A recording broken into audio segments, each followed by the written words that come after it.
At a time when standings points are absolutely crucial, you pitch another shutout, 1-0 victory over East Carolina.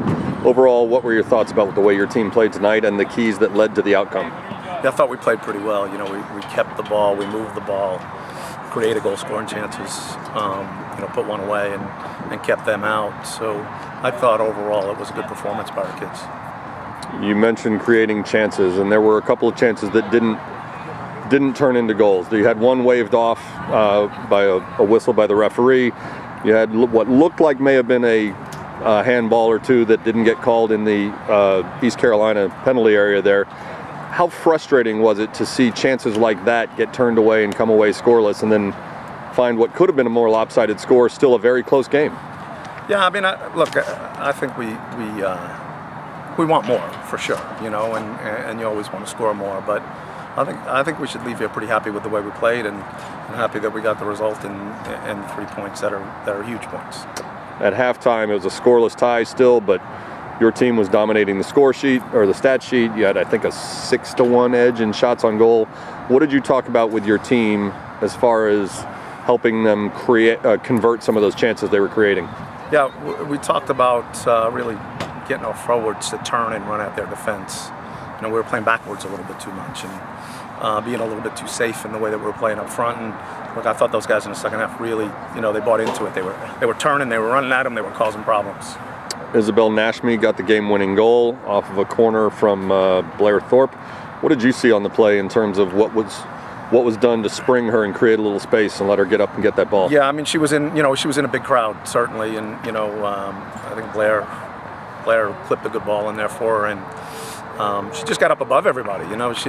She's explosive and she can get after the ball, and she got up pretty high and snapped it down.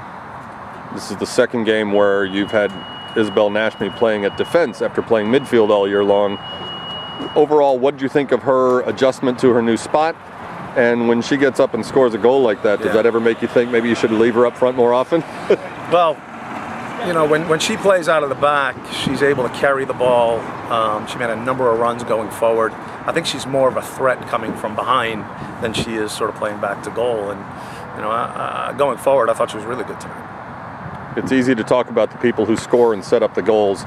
Katie Brown has her 6th shutout of the year, and you've retooled that defense a little bit, first replacing the veterans who graduated last year, and then, again, moving some parts around the last couple of games.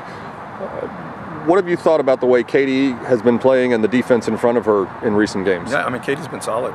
She's been solid all year long, and I thought the guys in the back were pretty good tonight. And the best part for me was they were good with the ball. They were good, starting the attack and getting us going forward.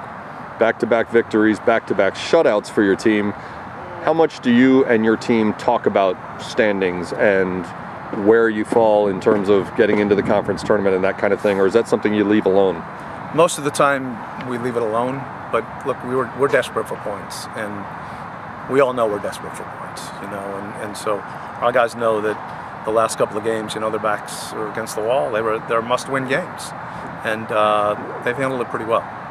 2 games left in the regular season, and your regular season. Your next chance for some of those critical points, Sunday, Cincinnati. What do you expect from Cincinnati coming into Westcott Field? Well, one thing you know about Cincinnati is they're going to play hard. They always play hard. They're always very difficult to play against. Always very organized. A lot of set plays and long throw-ins and things like that. So that'll be a difficult game.